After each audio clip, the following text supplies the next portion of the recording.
The autumn of 1994 found regional aviation in North America experiencing tremendous growth.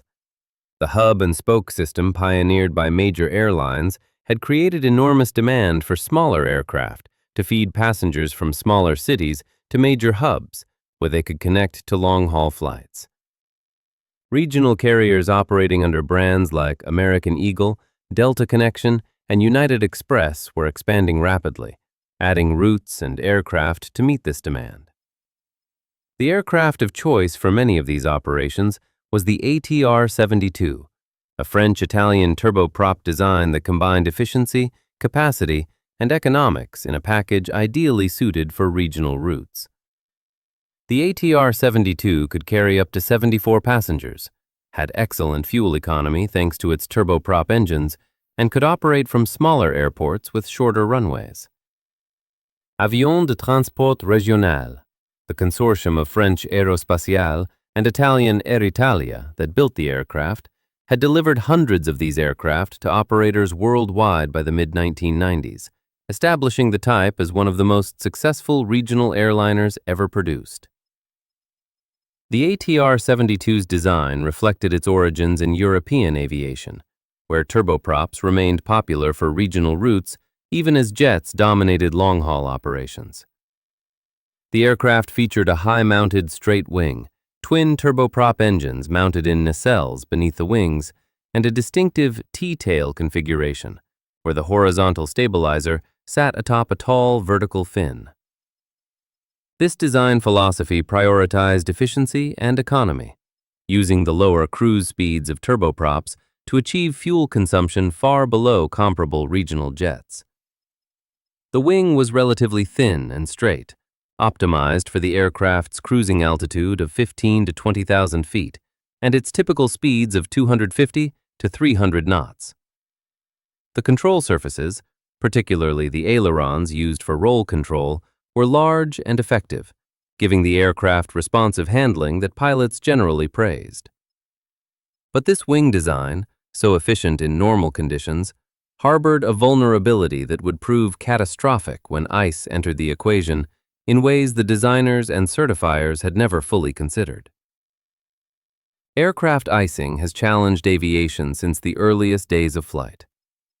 When aircraft fly through visible moisture at temperatures below freezing, water droplets strike the aircraft's surfaces and freeze on contact, building up layers of ice that can dramatically affect aerodynamic performance.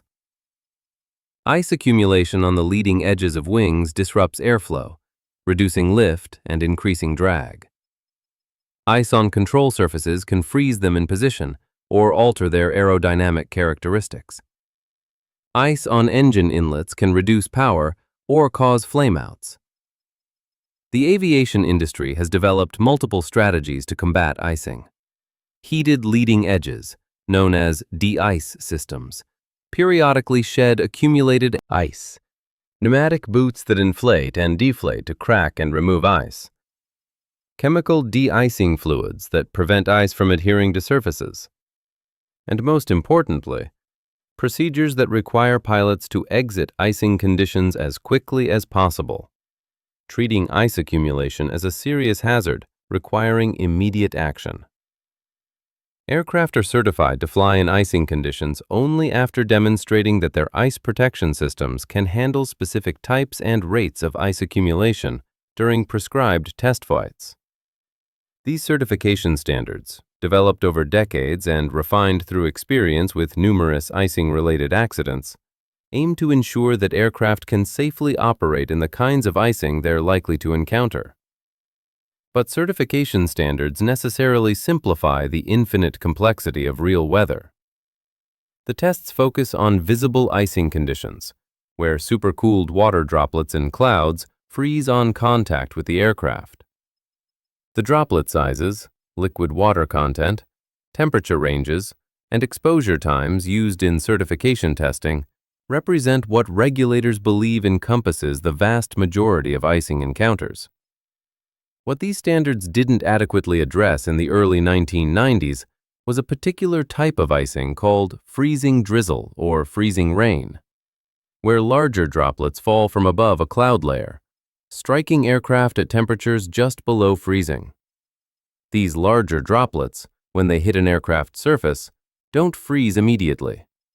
Instead, they flow backward along the surface before freezing, sometimes running past de-iced areas and freezing on unprotected surfaces behind the leading edge. This creates ice in locations where ice protection systems don't reach, and where certification testing never looked for it. The ATR-72's wing design made it particularly vulnerable to this phenomenon. The ailerons, those large control surfaces on the outer trailing edge of each wing used to control roll, sat behind and slightly below the main wing surface. In normal flight, airflow over the wing passed smoothly over the ailerons, creating a pressure distribution that made the ailerons easy to move. But if ice formed on top of the wing just ahead of the aileron, it could disturb this airflow in catastrophic ways. The specific phenomenon was called aileron hinge moment reversal, a technical term for something horrifyingly simple. Normally, when a pilot deflects an aileron upward to roll the aircraft, the aerodynamic forces on the aileron create a moment that resists this deflection, requiring the pilot to apply force to hold the aileron in position. The aircraft's control system is designed to provide this force, either through mechanical linkages or hydraulic boost. But when ice accumulates in certain locations on the wing upper surface, just ahead of the aileron, it can create a flow separation, a breakdown of smooth airflow that dramatically alters the pressure distribution around the aileron.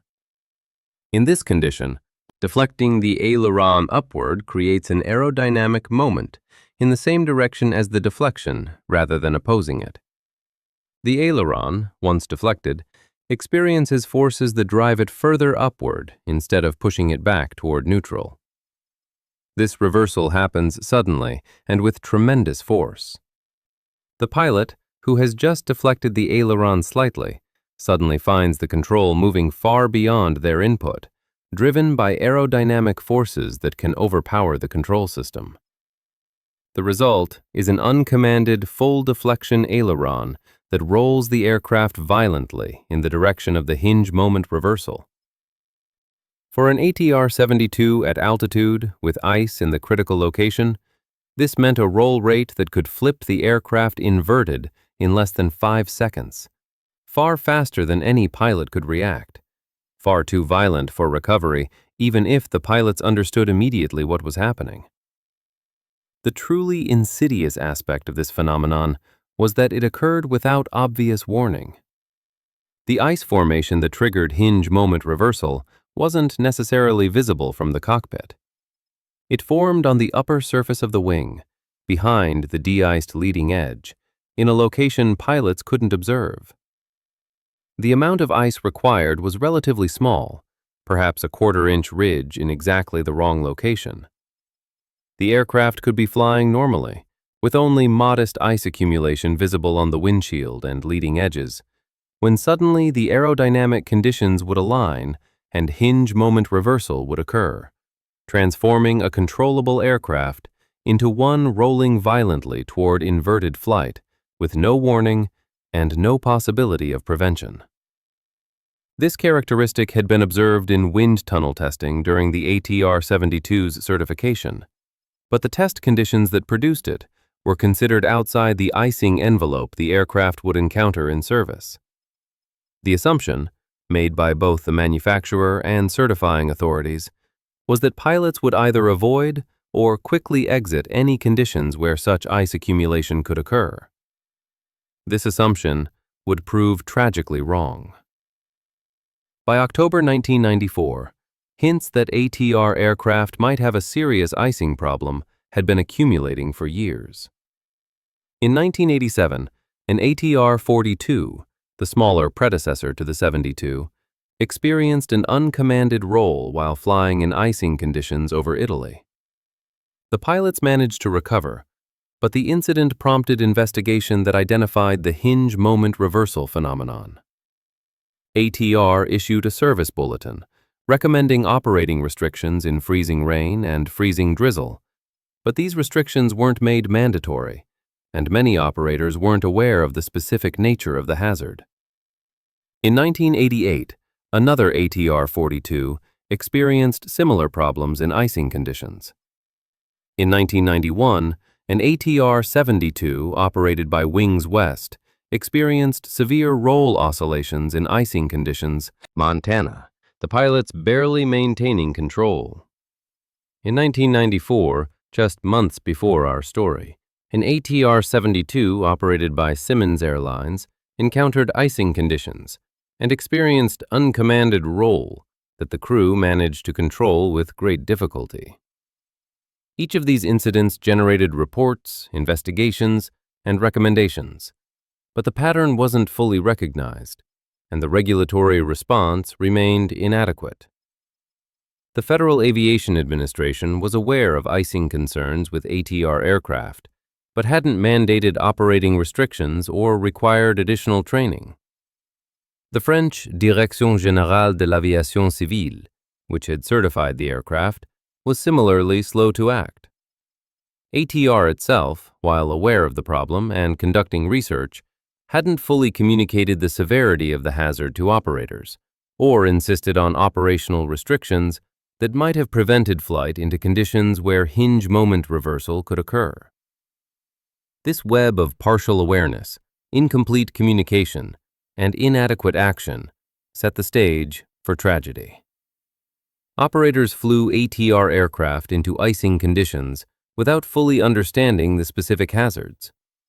Pilots received general icing awareness training, but not specific guidance on the unique characteristics of the ATR's behavior in ice.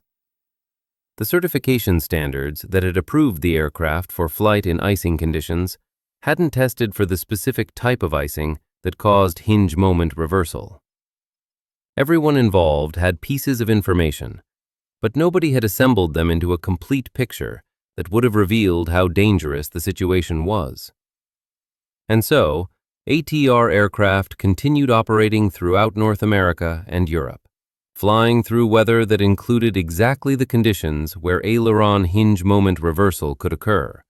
Each flight a roll of dice, where the wrong combination of ice accumulation, airspeed, and aileron input could trigger catastrophic loss of control. American Eagle Flight 4184 on October 31, 1994, was operated by Simmons Airlines, a regional carrier flying under the American Eagle brand. Simmons operated a fleet of ATR-72s and Saab 340s, connecting smaller cities throughout the American Midwest to American Airlines hubs.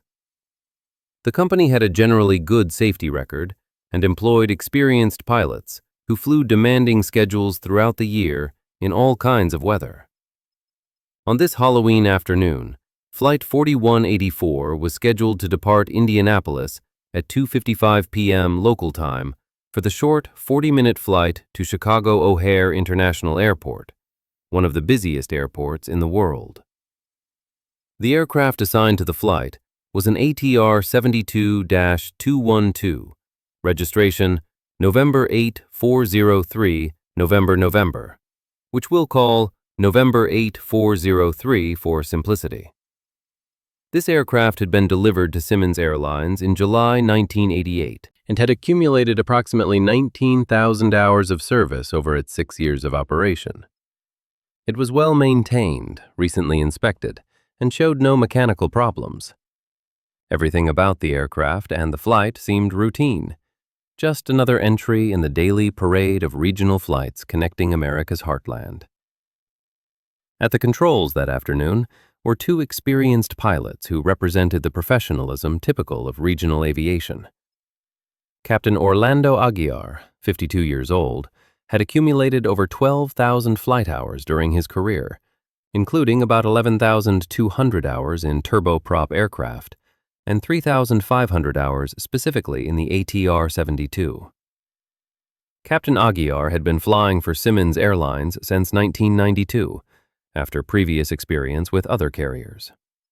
He was known as a skilled and cautious pilot who took safety seriously and didn't take unnecessary risks. His first officer, 31-year-old Jeffrey Gagliano, brought 4,800 total flight hours, including 640 hours in the ATR-72. First Officer Gagliano had joined Simmons in 1993 and was building experience in the type, still relatively new to the ATR, but fully qualified and trained. Together, these pilots brought nearly 17,000 hours of combined experience to the cockpit, more than adequate for a short commuter flight in conditions they'd both encountered many times before. Behind them in the cabin were two flight attendants, both women in their 20s, who had trained to Simmons standards for ATR operations and who handled both service and safety responsibilities on the short flights. 64 passengers boarded that afternoon in Indianapolis, a fairly typical load for a Monday afternoon regional flight. The passenger manifest reflected the usual demographics of business travel mixed with personal trips. There were consultants heading back to Chicago after meetings in Indianapolis, sales representatives covering their territories, students returning from fall break visits with family, people visiting relatives or friends. Several passengers were making connections at O'Hare to longer flights to other parts of the country or world, using this short hop as the first leg of journeys that would never be completed.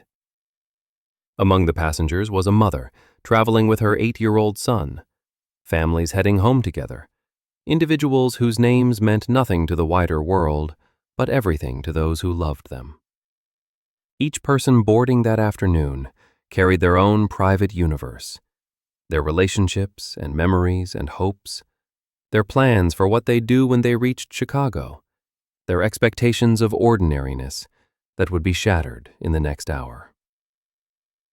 The passengers settled into the ATR's narrow cabin, the twin rows of seats configured 2 by 2 across the aisle, the overhead bins filled with carry-on bags, the whole familiar ritual of boarding a commuter flight.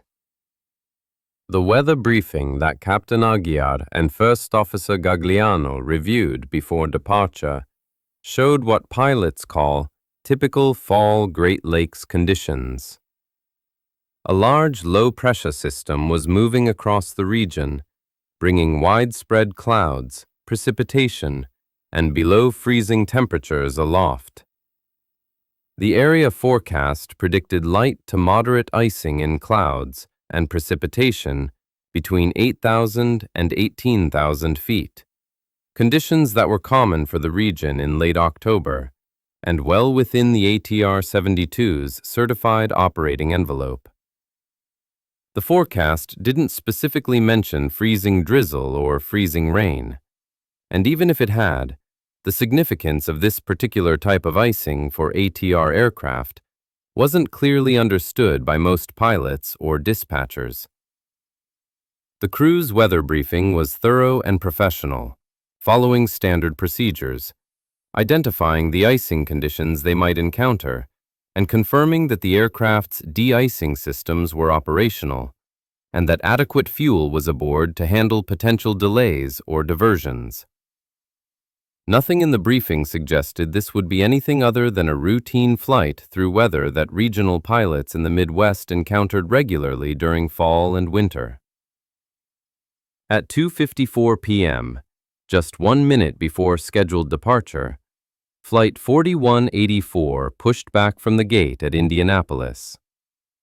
The ATR's twin Pratt & Whitney turboprop engines started normally, their distinctive sound filling the ramp area as the propellers began turning. Captain Aguiar taxied the aircraft toward the departure runway, conducting the pre-takeoff checks with First Officer Gagliano, running through the familiar litany of switches and settings that must be verified before flight. At 3:14 p.m., 20 minutes after pushback, Indianapolis Tower cleared Flight 4184 for takeoff. Captain Aguiar advanced the power levers, the engines spun up to takeoff power, and the ATR accelerated down the runway. At approximately 115 knots, Aguiar rotated, lifting the nose, and the aircraft climbed away from Indianapolis into the gray, overcast sky, turning northwest toward Chicago.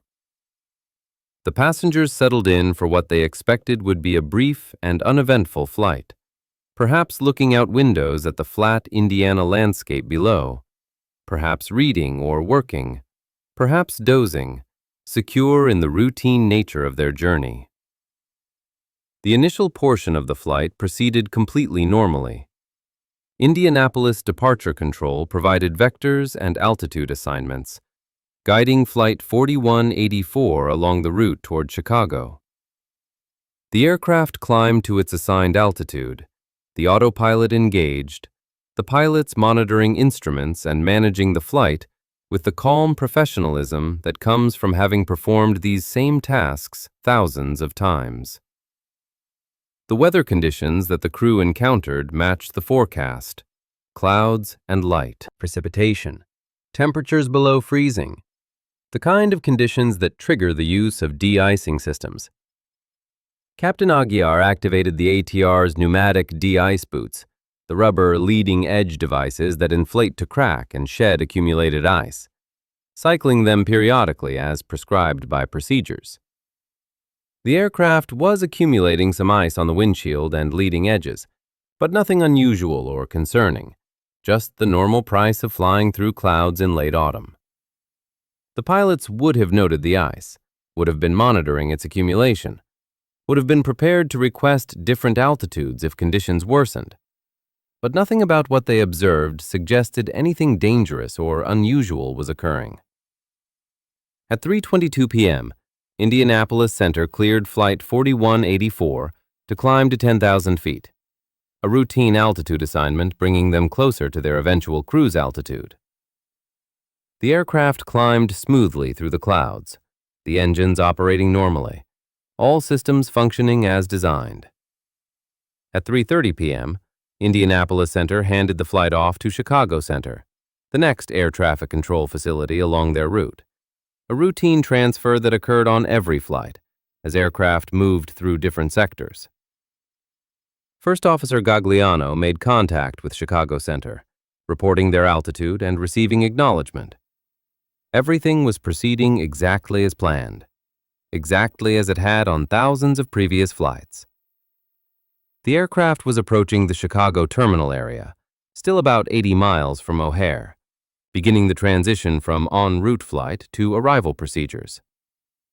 But O'Hare was experiencing weather delays, arrival traffic was backing up, and Chicago Center would need to hold Flight 4184 before allowing them to continue the approach. This was a common occurrence at busy airports during bad weather, requiring aircraft to fly in circular holding patterns at assigned altitudes, while controllers managed the flow of arrivals. At 3:31 p.m., Chicago Center instructed Flight 4184 to enter a holding pattern at 10,000 feet at the Lucet intersection, a navigation waypoint roughly 30 miles southeast of O'Hare. Captain Aguiar acknowledged and began configuring the aircraft for holding, reducing speed to the appropriate holding airspeed, and preparing to fly the racetrack-shaped pattern that would keep them near Lucet while waiting for clearance to continue. Holding is routine but requires attention, particularly in weather, as pilots must maintain precise altitude and position while flying repetitive turns. The aircraft was still in clouds, still encountering light icing conditions, the de-ice boots cycling regularly, everything appearing normal from the crew's perspective. But outside, invisible to the pilots, ice was forming on the upper surface of the wings, in the critical area just forward of the ailerons. The larger droplets of freezing drizzle that the forecast hadn't specifically mentioned, and that the pilots couldn't distinguish from normal icing, were flowing back along the wing before freezing, creating a small ridge of ice in exactly the location where it could trigger hinge moment reversal. The amount of ice was modest, perhaps no more than a quarter-inch thick along a narrow band, but its position and shape were precisely wrong. Flight 4184 flew in the holding pattern for approximately 15 minutes, completing multiple circuits of the racetrack, while Chicago Center managed arriving traffic.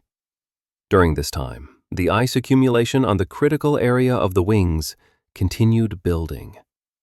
The crew couldn't see it, The aircraft's handling hadn't degraded noticeably. There were no warnings or indications that anything was wrong. At 3:42 p.m., Chicago Center cleared the flight to leave the holding pattern and proceed toward O'Hare, beginning their descent for approach.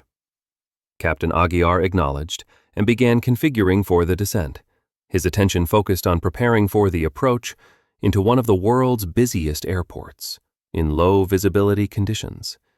Exactly the kind of flying that requires full concentration and professional execution. At approximately 3:43 p.m., as Flight 4184 was descending through 10,000 feet in the final stages of leaving the holding pattern, Captain Aguiar input a roll command to the autopilot, or manually deflected the ailerons to begin a turn. This normal control input, exactly the kind of input pilots make hundreds of times during every flight, deflected the right aileron upward to roll the aircraft left. The ice ridge on the right wing upper surface, positioned just ahead of the aileron, had created exactly the conditions for aileron hinge moment reversal. The upward deflection of the right aileron disrupted the airflow in a way that suddenly created a powerful aerodynamic moment, driving the aileron further upward. Within seconds, perhaps only 2 seconds, the right aileron was at full deflection, creating an enormous rolling moment.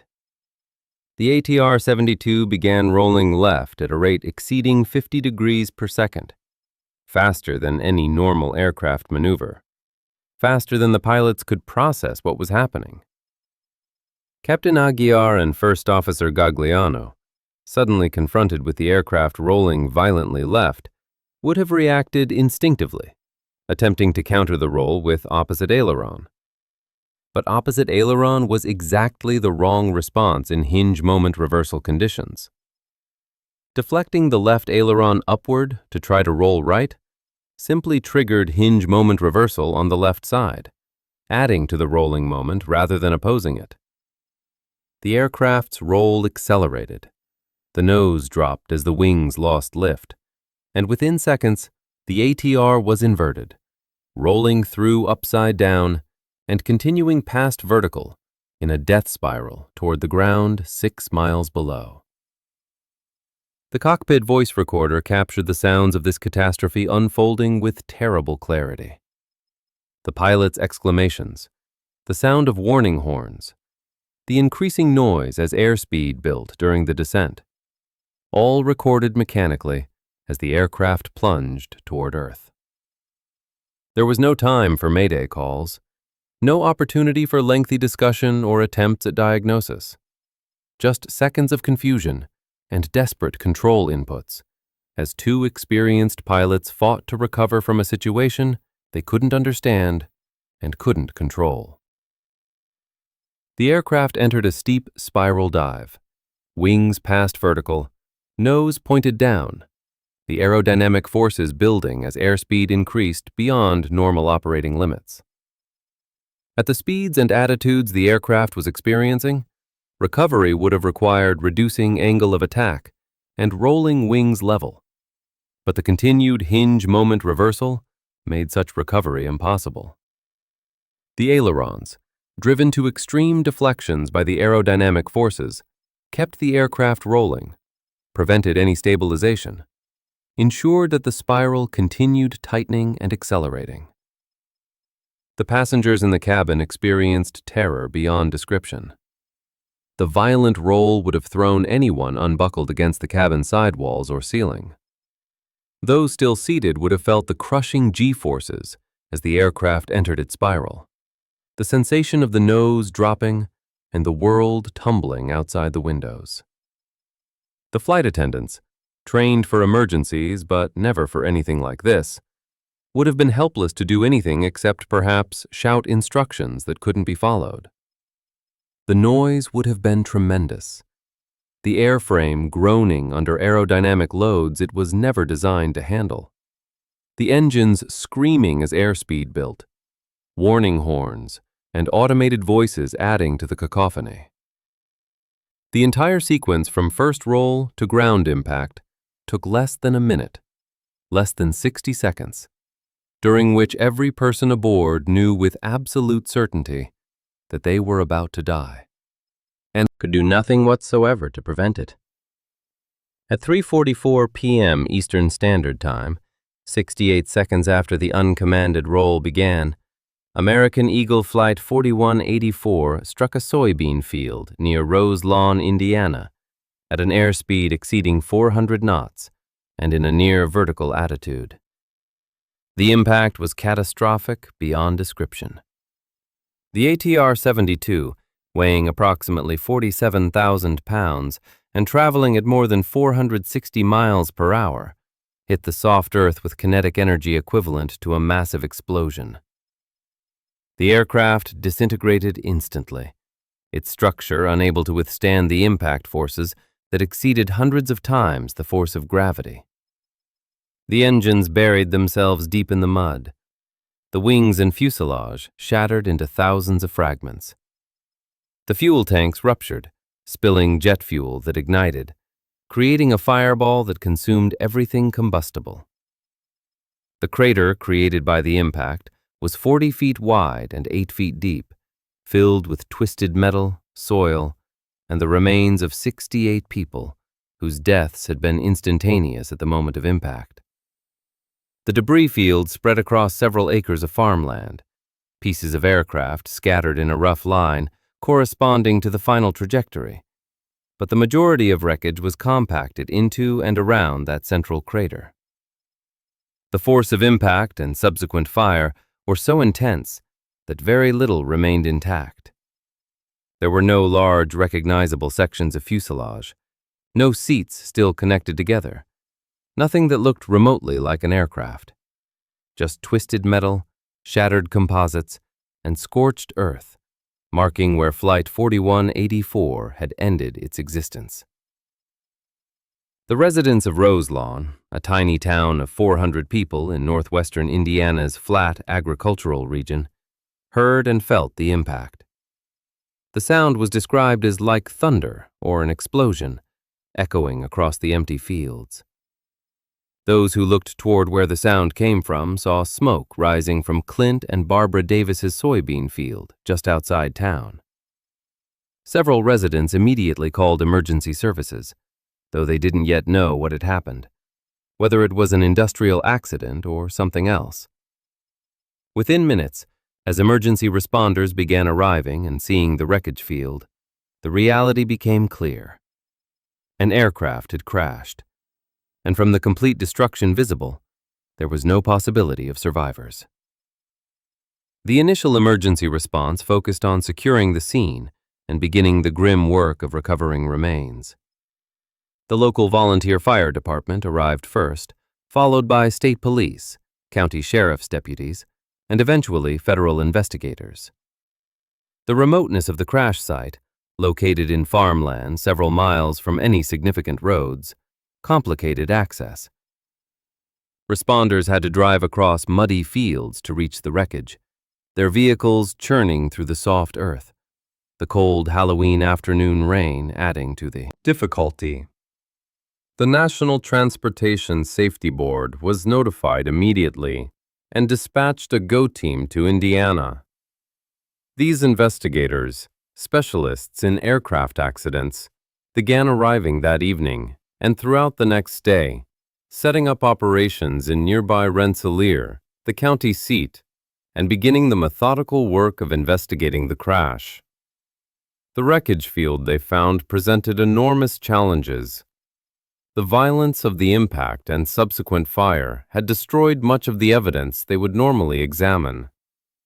The aircraft had essentially been pulverized, reduced to fragments rarely larger than a few feet across. The engines were buried deep in the crater, requiring excavation equipment to recover them. The flight recorders, designed to survive crashes, were somewhere in that mass of wreckage and mud, critical to understanding what had happened, but needing to be found among countless other pieces of metal and debris. The recovery of human remains was heartbreaking and painstaking work. The impact had been so violent that identification of individual victims would require extensive use of dental records, DNA analysis, and personal effects. Over the following weeks, recovery teams worked methodically through the wreckage field, collecting and documenting every piece of human remains they could find, treating each with the respect owed to the dead, gradually assembling what could be recovered of the 68 people who had died. Among those 68 were Captain Orlando Aguiar and First Officer Jeffrey Gagliano, two professional pilots who had done nothing wrong, who had followed their training and procedures, who had fought desperately to save their aircraft in the final seconds, but had been defeated by aerodynamic forces they couldn't have understood or overcome. The two flight attendants had died at their duty stations, having spent their final moments trying to help passengers, even though nothing could be done. The 64 passengers represented a cross-section of American life, business travelers and families, young and old, each person leaving behind networks of relationships and responsibilities. The crash orphaned children, widowed spouses, bereaved parents and siblings and friends. The ripples of loss spread outward from that Indiana soybean field, touching hundreds of lives directly and thousands more indirectly. In the immediate aftermath, the town of Roselawn itself became a focal point for grief and media attention. This tiny community, most of whose residents had never been touched by major tragedy, suddenly found itself hosting investigators, journalists, grief counselors, and family members seeking some connection to where their loved ones had died. The investigation into Flight 4184 would eventually become one of the most comprehensive ever conducted, spanning years and involving unprecedented cooperation between American and European authorities. But in the immediate days after the crash, investigators faced the basic challenge of determining what had happened. The wreckage pattern suggested the aircraft had struck the ground at high speed, in a steep or near vertical attitude. But determining why required recovering and analyzing the flight recorders. The cockpit voice recorder was found relatively quickly, its distinctive orange paint making it visible among the wreckage. The flight data recorder took longer to locate, eventually found buried in the crater, but both recorders were recovered and sent to the NTSB's laboratory in Washington for analysis. The recorders had been damaged by impact, but were readable, their solid-state memories having survived. When investigators played back the cockpit voice recording, they heard the sounds of a normal flight, right up until approximately 3:42 p.m., followed by the sudden onset of crisis. The recording captured exclamations from the pilots, the sound of controls being moved, warning horns activating, and the increasing noise of airspeed building during the descent. But notably absent were any indications that the crew understood what was causing the roll or how to recover from it. The flight data recorder provided more detailed information, showing the aircraft's parameters second by second through the final minute of flight. The data showed that the aircraft had been flying normally when, suddenly, the roll rate increased dramatically, exceeding 50 degrees per second as the aircraft rolled past vertical. The aileron position data showed full deflection, far beyond what pilot input alone could command, indicating that aerodynamic forces were driving the ailerons to their stops.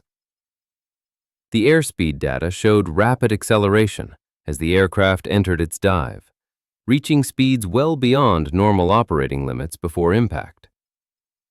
The altitude data showed the aircraft descending from 10,000 feet to ground level in less than a minute, a rate of descent approaching 15,000 feet per minute during the steepest part of the spiral.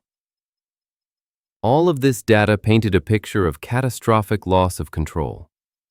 But determining why the loss of control occurred required understanding what had triggered the uncommanded roll. The answer lay in the aircraft's behavior in icing conditions. But pulling together all the pieces of this puzzle would take months of investigation, testing, and analysis. The NTSB investigators began by examining previous incidents involving ATR aircraft and icing. They discovered the pattern of uncommanded rolls and control difficulties that had been reported over the previous 7 years. They reviewed the wind tunnel testing that had revealed the hinge moment reversal phenomenon during the ATR's certification. They interviewed ATR engineers and test pilots about the aircraft's known icing characteristics. They examined the training materials that pilots received about operating the ATR in ice. And they began to realize that while various parties had pieces of information about the hazard, nobody had communicated the full picture to operators and pilots. Nobody had mandated operating restrictions that would have prevented flight into the specific conditions that caused hinge moment reversal. And nobody had ensured that certification standards adequately addressed the kinds of icing encounters that could occur in real-world operations. The investigation also examined the weather conditions that Flight 4184 had encountered. Meteorological analysis revealed that the area where the aircraft had been holding contained freezing drizzle, exactly the kind of large droplet icing that could produce ice accumulation in the critical area forward of the ailerons. This type of icing wasn't specifically called out in the weather forecast, and even if it had been, the significance for ATR operations wasn't clear to pilots or dispatchers. To understand exactly how ice accumulation had led to the loss of control, the NTSB conducted extensive testing. They used computer modeling to simulate ice accretion on the ATR's wings under various conditions. They performed wind tunnel tests with artificial ice shapes attached to wing sections to recreate the aerodynamic effects. They analyzed the forces and moments that would be created by different ice configurations. This testing confirmed that a relatively small amount of ice in the critical location, just forward of the aileron, could trigger dramatic aileron hinge moment reversal, creating forces large enough to overpower the control system and drive the ailerons to full deflection. The testing also showed that once hinge moment reversal occurred, recovery was extraordinarily difficult or impossible, particularly if pilots attempted to counter the roll with opposite aileron, which only triggered reversal on the other side. The only effective recovery technique was to reduce angle of attack and retract the flaps if extended, allowing the ice to shed or the airflow to reestablish. But this required understanding what was causing the problem, something the crew of Flight 4184 never had time to diagnose. The final accident report, published in July 1996, after nearly 2 years of investigation, concluded that the probable cause was the loss of control attributed to a sudden and unexpected aileron hinge moment reversal that occurred after a ridge of ice accreted beyond the de-ice boots while the aircraft was in a holding pattern, during which it intermittently encountered supercooled cloud and drizzle drop conditions. The report identified numerous contributing factors, including the French certification authorities' failure to completely disclose to operators and the FAA the extent of the ATR's known icing problems. ATR's failure to completely disclose to operators the aircraft's known icing characteristics. The FAA's failure to ensure that aircraft icing certification requirements adequately protected against the hazards of freezing, rain, and freezing drizzle, and inadequate ATR aircraft flight manual procedures for flight in icing conditions.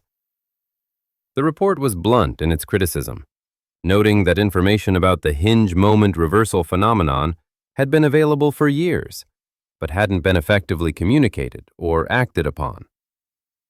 Multiple opportunities to prevent the accident had been missed by the manufacturer, by certifying authorities, by the FAA, and by operators who hadn't been given complete information about the hazards they faced. The response to the Roselawn accident was swift and comprehensive. Within days of the crash, the FAA issued an emergency airworthiness directive prohibiting ATR aircraft from flight in freezing rain or freezing drizzle. This ban effectively grounded much of the ATR fleet during winter weather across North America, creating enormous operational challenges for regional carriers. But recognizing that continued operations in these conditions was unacceptable. Over the following months, ATR worked with regulators to develop modifications and procedures that would allow safe operations in a wider range of icing conditions.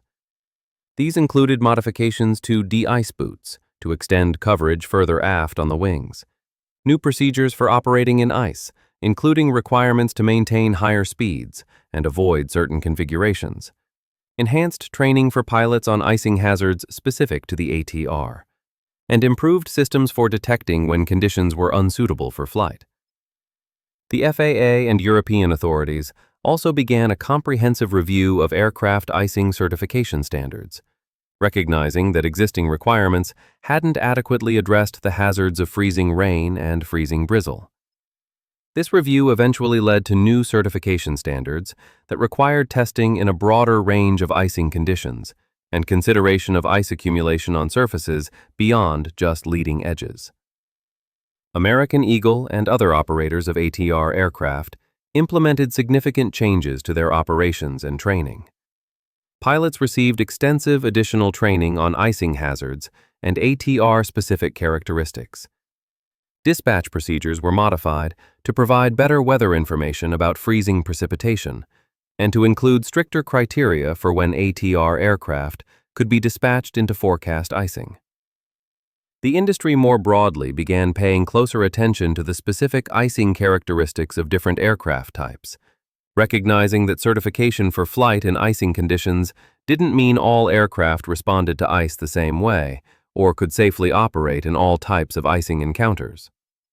The concept of tailored icing procedures specific to aircraft type became more widely accepted, moving away from the previous assumption that generic icing procedures were adequate for all aircraft. The families of those who died in the crash faced years of litigation seeking accountability and compensation. Lawsuits targeted ATR, accusing the manufacturer of failing to adequately warn operators about known hazards. They targeted the French Certification Authority for inadequate oversight and certification standards.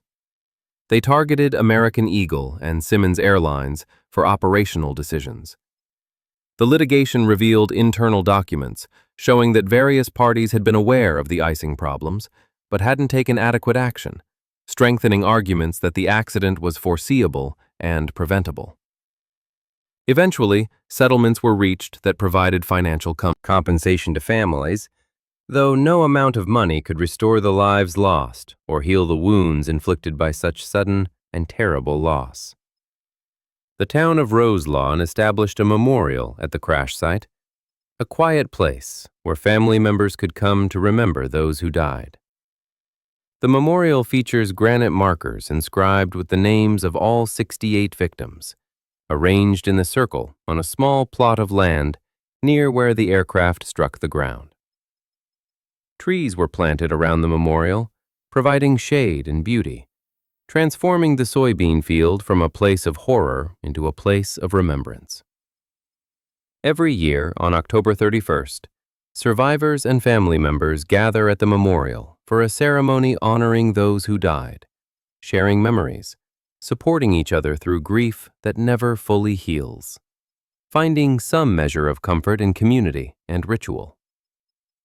The memorial has become a place of pilgrimage for some families who travel from around the country to stand where their loved ones died, to feel some connection to that final moment, to say words that were never spoken when their family member left for what should have been a routine flight. The impact of the Roselawn accident on regional aviation was profound and lasting. The grounding of ATR aircraft in freezing precipitation created immediate operational chaos, forcing carriers to cancel flights or substitute other aircraft types. The eventual return to service came with stringent restrictions and enhanced procedures that added complexity and cost to ATR operations. Some carriers chose to retire their ATR fleets rather than operate under these restrictions, finding that other aircraft types better suited their operational needs. American Eagle eventually phased out its ATR aircraft entirely, replacing them with regional jets that didn't have the same icing vulnerabilities. The accident contributed to a broader shift in regional aviation away from turboprops and toward regional jets, though economic and performance factors also drove this transition. The ATR brand, particularly in North America, was severely damaged by the accident and the revelations about what manufacturer and regulators had known but hadn't adequately communicated. While ATR aircraft continued operating successfully in other parts of the world, particularly in Europe and Asia, where freezing drizzle is less common, the type's presence in North America diminished significantly in the years following Roselawn. The investigation also highlighted broader issues about international aviation safety cooperation. The ATR aircraft was certified by French authorities under European standards, then accepted by the FAA for operation in the United States under bilateral agreements that assumed European certification was equivalent to American certification. But the accident revealed that certification philosophies and testing standards differed in ways that mattered. European standards, developed partly based on European weather patterns, hadn't fully accounted for the types of icing commonly encountered in North American operations. The mechanisms for sharing safety information between European manufacturers and American operators were inadequate. When ATR discovered problems through incident reports and testing, this information didn't flow quickly or completely to American carriers and the FAA. The accident prompted improvements in international safety cooperation, including better mechanisms for sharing safety-critical information, more rigorous evaluation of foreign-certified aircraft before acceptance into American service, and enhanced coordination between regulatory authorities on both sides of the Atlantic. The human factors aspects of the accident also received extensive analysis. The crew of Flight 4184 had received training on icing hazards and procedures, but this training hadn't adequately prepared them for the specific phenomenon of aileron hinge moment reversal.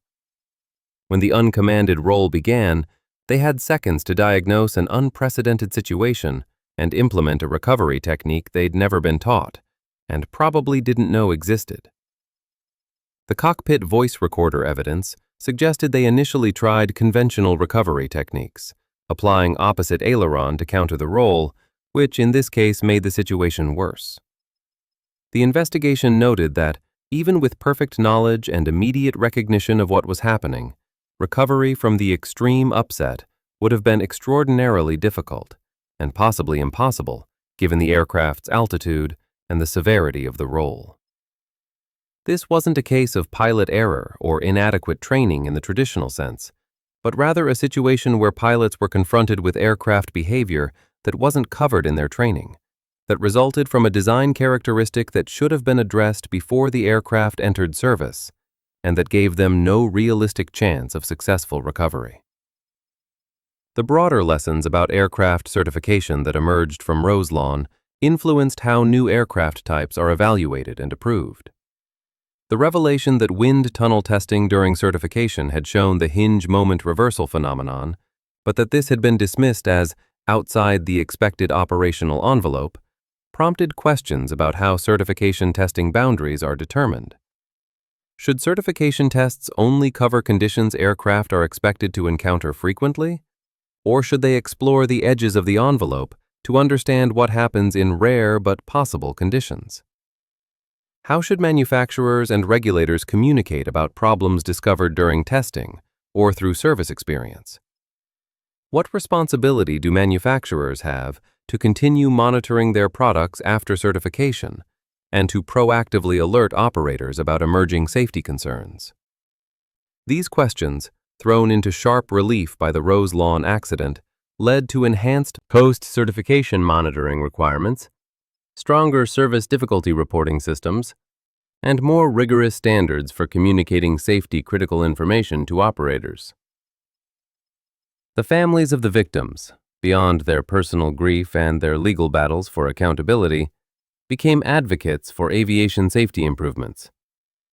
Some family members became involved with the National Air Disaster Alliance, an organization providing support to air crash victims' families and advocating for safety improvements. They pushed for better family assistance policies after crashes, for more transparent accident investigations that included family input, for stronger safety regulations that would prevent similar accidents.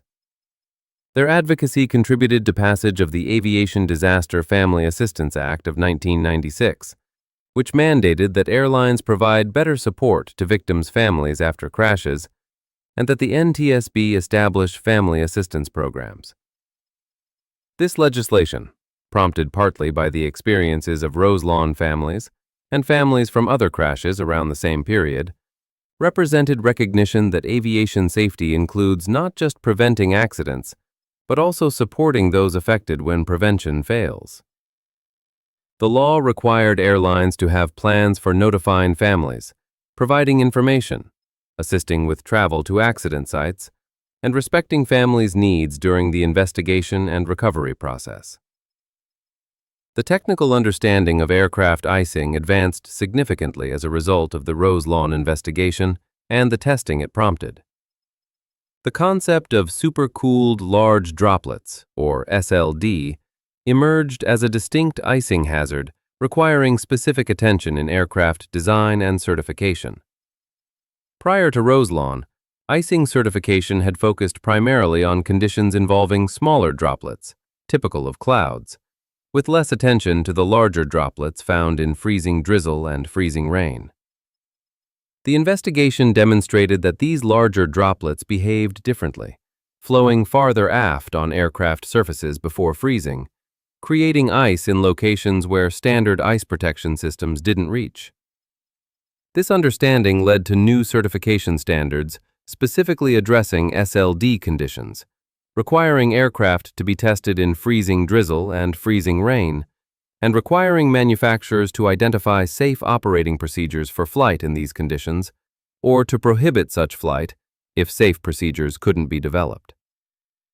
Modern aircraft certified under these enhanced standards have ice protection systems designed to handle SLD conditions, or clear operational limitations, prohibiting flight when such conditions are forecast or encountered.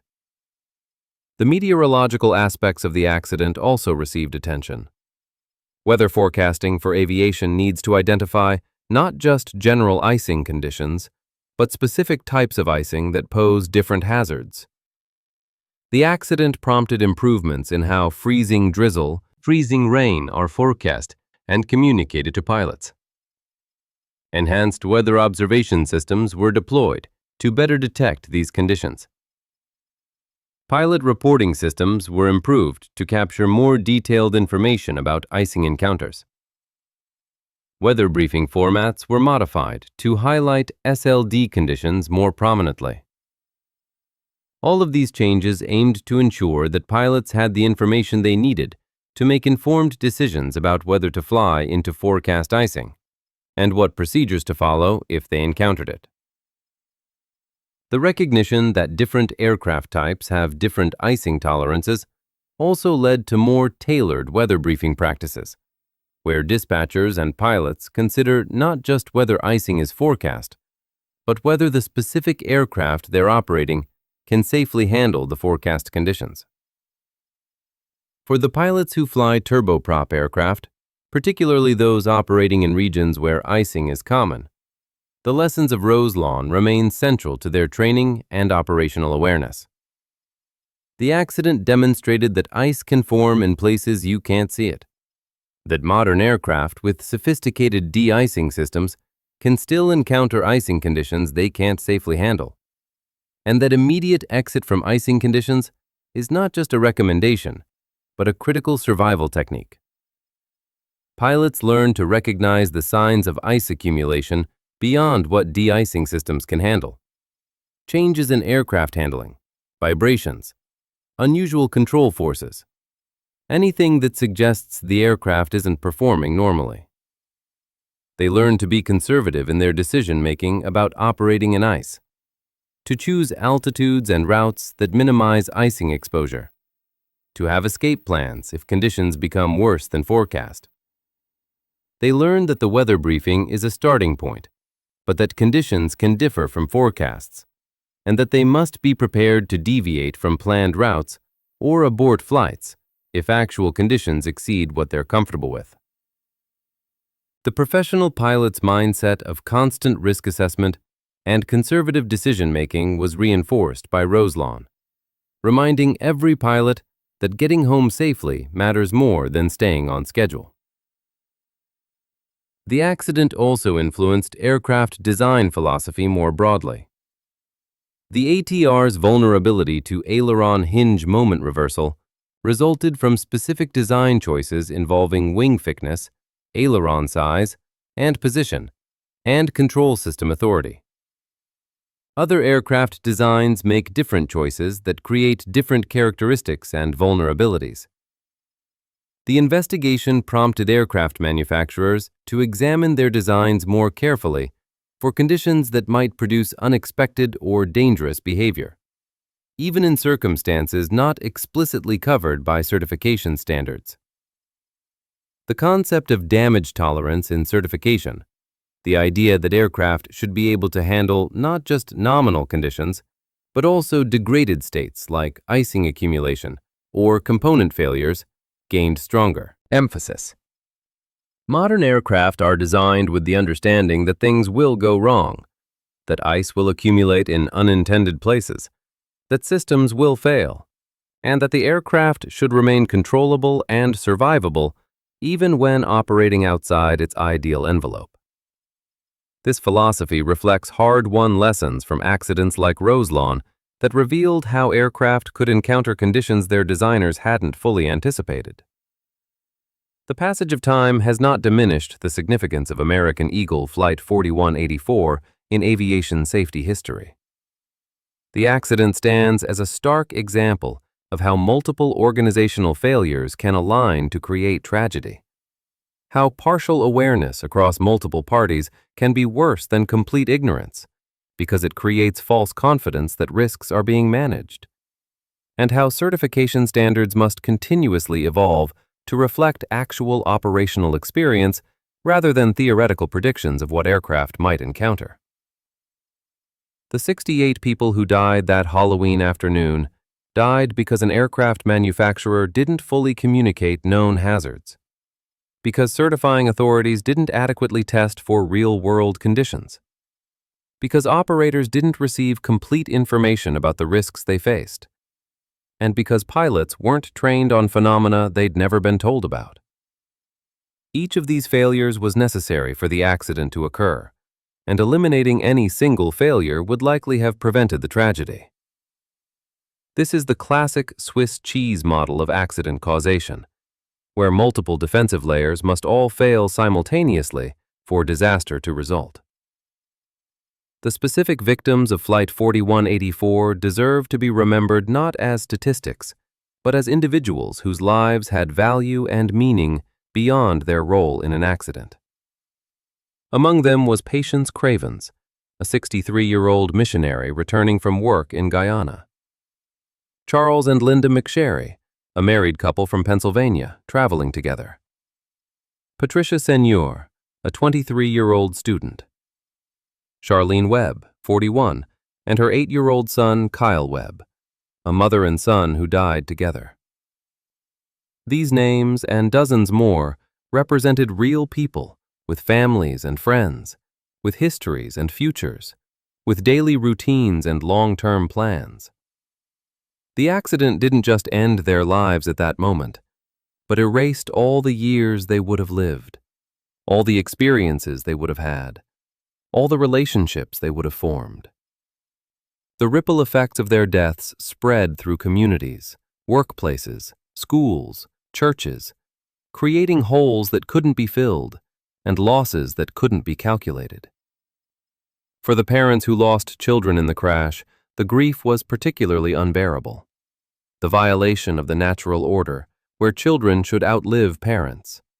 The loss of futures that should have unfolded over decades.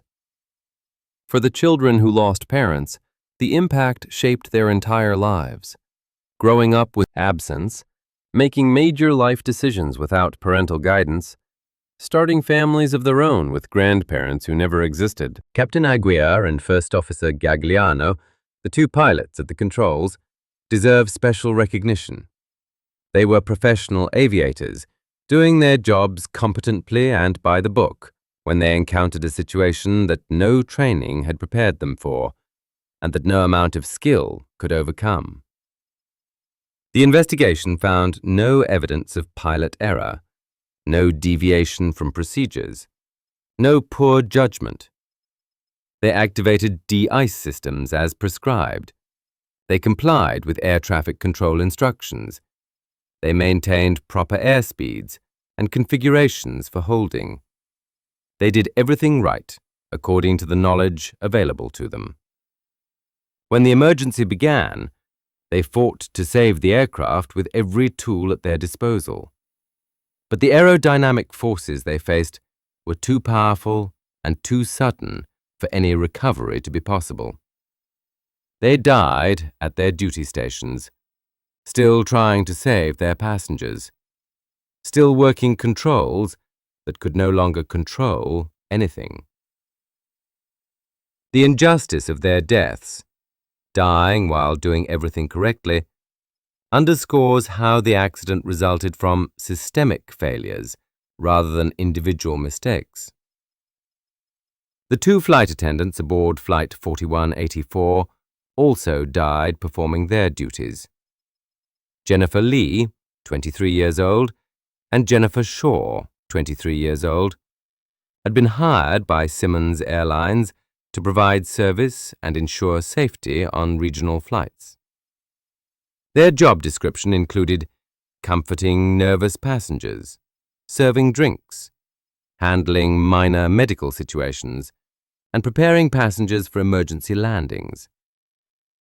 But nothing in their training covered what to do when the aircraft rolls inverted at 10,000 feet and enters an unrecoverable spiral dive. In those final seconds, as the cabin environment turned chaotic and terrifying, they would have tried to help passengers even though there was nothing they could do. Perhaps they shouted instructions. Perhaps they tried to move through the tilted cabin. Perhaps they simply braced themselves and waited for the impact they knew was coming. They died young, at the beginning of careers they'd chosen, having done nothing to deserve their fate except showing up for work on Halloween afternoon. The location of the crash, a soybean field near Roselawn, Indiana, seems almost cruelly random. The field belonged to the Davis family, who had farmed that land for generations, who had no connection to aviation or to any of the people aboard Flight 4184. On that afternoon, they were simply farming their land when destruction fell from the sky, transforming their field from productive agricultural land into a grave site. The Davis family showed remarkable generosity in the aftermath, working with crash investigators and recovery teams, later donating the land for the memorial that now stands there. Their willingness to transform a place of trauma into a place of remembrance, to allow families to visit and memorialize their dead, reflected a compassion and community spirit that helped healing begin. The field itself, after years of recovery work and memorial construction, returned to agricultural use around the memorial site, corn and soybeans again growing in earth that had absorbed such tragedy. The cycles of planting and harvest continuing even in a place marked forever by loss. The investigation's timeline, stretching nearly 2 years from crash to final report, reflected the complexity of the accident and the multiple international parties involved. American investigators had to coordinate with French authorities, with ATR engineers, with operators worldwide who flew the type, assembling a complete picture from fragments of information held by different organizations. The testing program required to understand hinge moment reversal was extensive, involving ice tunnel testing, wind tunnel work with artificial ice shapes, computer modeling of airflow and forces, all aimed at recreating the conditions that had existed in the seconds before Flight 4184 lost control. This testing cost millions of dollars and consumed thousands of hours of engineering time. But it provided definitive answers about what had happened and why, closing speculation and providing a technical foundation for the safety improvements that followed. The final report, running to hundreds of pages with extensive technical appendices, stands as a comprehensive examination of every factor that contributed to the accident. A document that serves both as an explanation to families seeking answers and as a technical reference for the aviation industry seeking to prevent recurrence. The regulatory actions that followed. Roselawn extended beyond just ATR aircraft to the broader questions about icing certification. The FAA published new rules requiring more comprehensive icing testing for all aircraft types, not just turboprops. These rules mandated consideration of supercooled large droplet conditions, required identification of icing conditions where safe flight was not possible, and demanded that limitations and procedures be clearly communicated in aircraft flight manuals. Manufacturers had to demonstrate through testing that their aircraft could either safely operate in SLD conditions or that pilots would be clearly warned not to enter such conditions. The implementation of these rules took years and involved testing hundreds of aircraft types, some of which had been in service for decades. Some older aircraft types were simply prohibited from flight in forecast freezing drizzle or freezing rain, their designs unable to safely handle these conditions. Newer designs incorporated ice protection systems adequate for SLD conditions, allowing more flexible operations. The result was a more nuanced approach to icing certification, recognizing that different aircraft have different capabilities and that operational limitations must match aircraft performance. The long-term impact on ATR as a company was significant. Manufacturer faced intense scrutiny and criticism, with internal documents revealed during litigation showing that engineers had been aware of the hinge moment reversal problem for years before Roselawn. The company's reputation, particularly in North America, suffered lasting damage. ATR responded by implementing extensive design changes, improving de-ice boot coverage, modifying flight control systems, developing new operational procedures, and working with regulators to restore confidence in the aircraft. The company also committed to more transparent communication with operators and regulators about safety issues, recognizing that the previous culture of limited information sharing had contributed to the tragedy. Over time, ATR aircraft with the post-Roselawn modifications returned to service with improved safety records. But the North American market never fully embraced the type again, with most carriers choosing regional jets for routes that ATR aircraft had once dominated. In other parts of the world, particularly Europe and Asia, ATR aircraft continued operating successfully. The modifications and procedures developed after Roselawn incorporated into standard practice.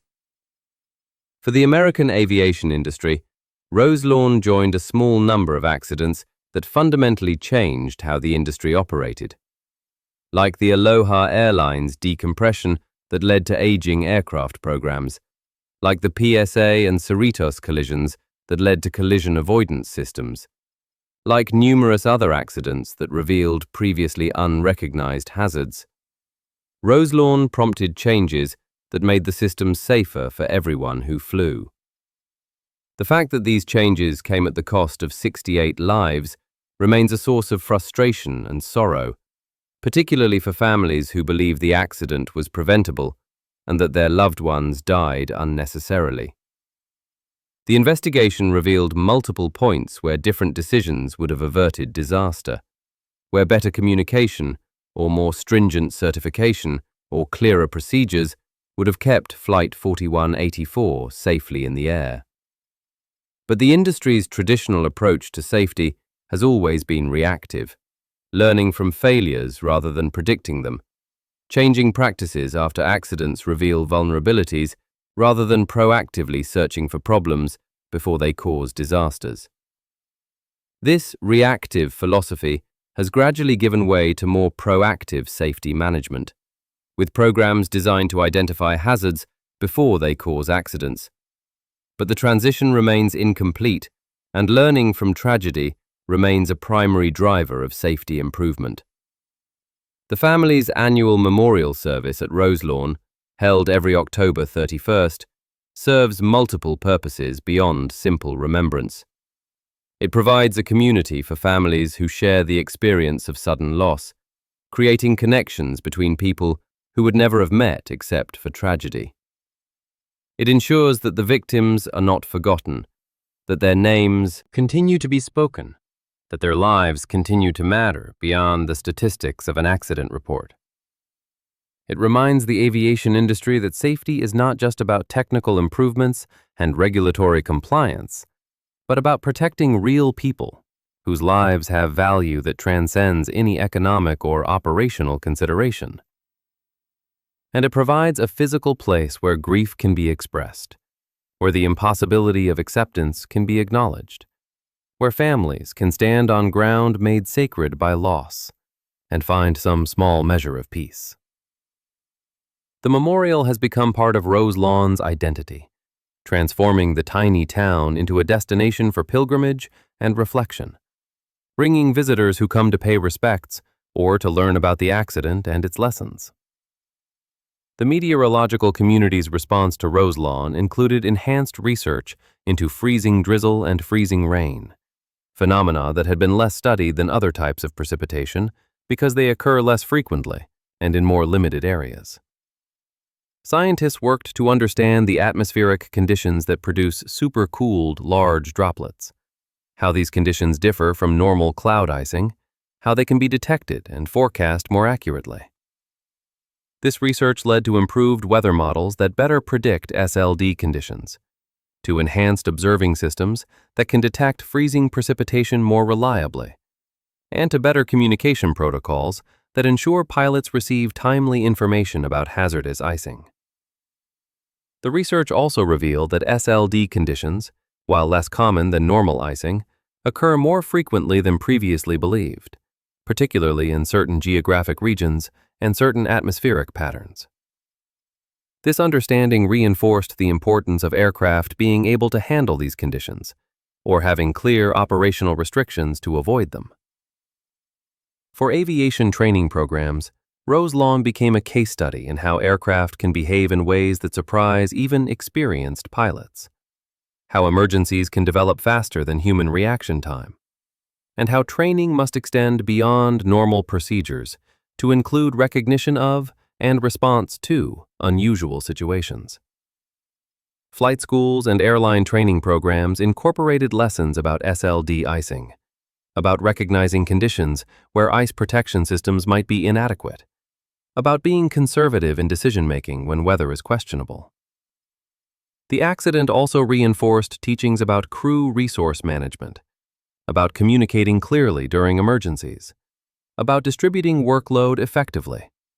Though in the case of Flight 4184, the emergency developed so quickly that even perfect crew coordination couldn't have changed the outcome. The broader lesson was about humility, about recognizing that even with modern aircraft and comprehensive training, situations can arise that exceed human ability to respond, and that prevention through avoiding hazardous conditions is always preferable to attempting recovery after things go wrong. The legal and regulatory aftermath of Roselawn continued for years beyond the NTSB's final report. Lawsuits against ATR and American Eagle produced settlements totaling hundreds of millions of dollars. Compensation that provided financial security for some families, but couldn't heal emotional wounds or restore what had been lost. Regulatory proceedings led to fines and mandated corrective actions, holding parties accountable for their roles in allowing the accident to occur. Congressional hearings examined what had gone wrong and what needed to change, with family members testifying about their losses and their frustration with an industry that had learned too slowly and at too high a cost. These proceedings, while painful for those involved and sometimes contentious, served the purpose of public accountability, of ensuring that failures were acknowledged and that promises of improvement were made on record, where they could be monitored and enforced. The regulatory changes that emerged were stronger and more comprehensive because of this public scrutiny, because legislators and regulators understood that half measures would not be acceptable. As the years pass and the immediate memory of American Eagle Flight 4184 fades from public consciousness, the accident's legacy persists in the safety improvements it prompted and in the memories of those who lost loved ones.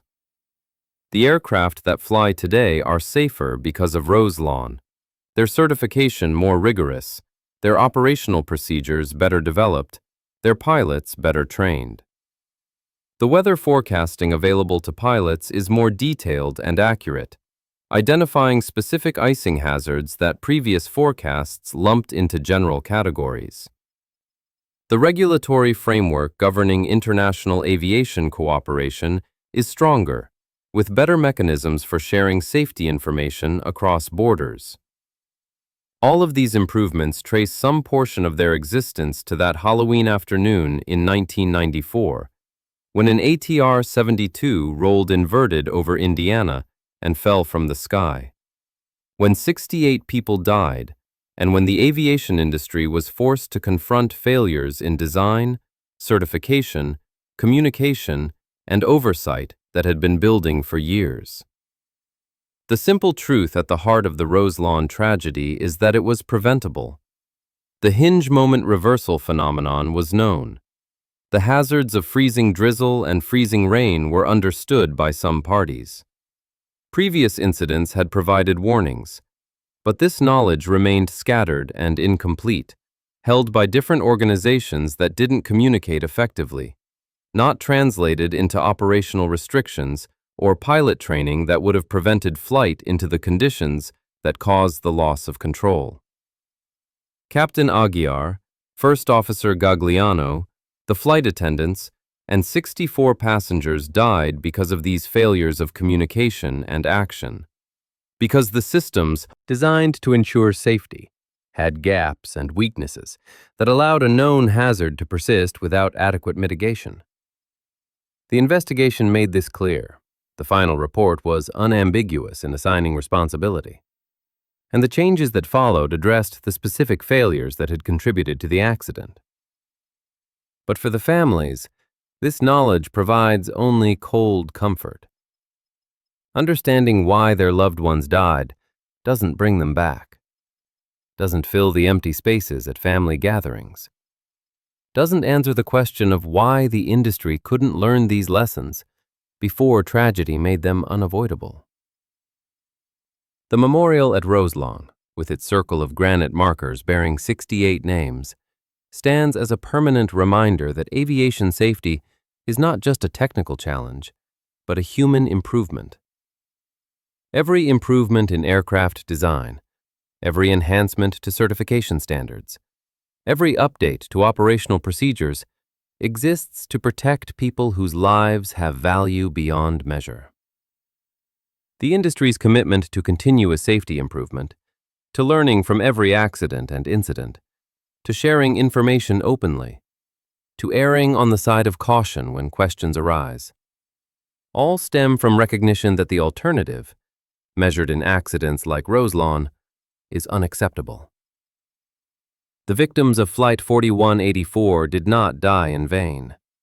If their deaths prompted changes that have saved others, if the lessons learned from analyzing the accident continue to inform how aircraft are designed and operated, if future passengers benefit from protections that exist because of what happened over Indiana on October 31st, 1994. Good night, and safe travels. I'm grateful you're here with me tonight. Wherever you find yourself, take a deep breath. Let your shoulders relax, and join me as we travel back to a cold Halloween afternoon in 1994, to the flat farmlands of northwestern Indiana, where a commuter aircraft would fall from gray skies into a soybean field, and where the invisible physics of ice and airflow would reveal themselves in the most terrible way imaginable. Tonight we're exploring American Eagle Flight 4184, a routine afternoon commuter hop from Indianapolis to Chicago that became anything but routine when it encountered freezing rain at 10,000 feet. This is a story about ice, not the dramatic ice that pilots can see accumulating on windshields and wings, but invisible ice forming in places where pilots couldn't observe it. Ice that would trigger an aerodynamic phenomenon so sudden and violent that even experienced pilots had no chance of recovery. It's a story about certification standards that didn't account for real-world weather, about previous warnings that went unheeded, about a French-Italian aircraft manufacturer and regulatory agencies on 2 continents, whose failures to communicate and act would cost 68 lives. But before we reach that terrible moment when an ATR-72 rolled inverted and plunged toward the Indiana countryside, we need to understand the aircraft itself, the peculiar characteristics of its design, and the decade-long history of troubling incidents that should have warned everyone that disaster was approaching. The autumn of 1994 found regional aviation in North America experiencing tremendous growth. The hub and spoke system pioneered by major airlines had created enormous demand for smaller aircraft to feed passengers from smaller cities to major hubs where they could connect to long-haul flights. Regional carriers operating under brands like American Eagle, Delta Connection, and United Express were expanding rapidly, adding routes and aircraft to meet this demand. The aircraft of choice for many of these operations was the ATR-72, a French-Italian turboprop design,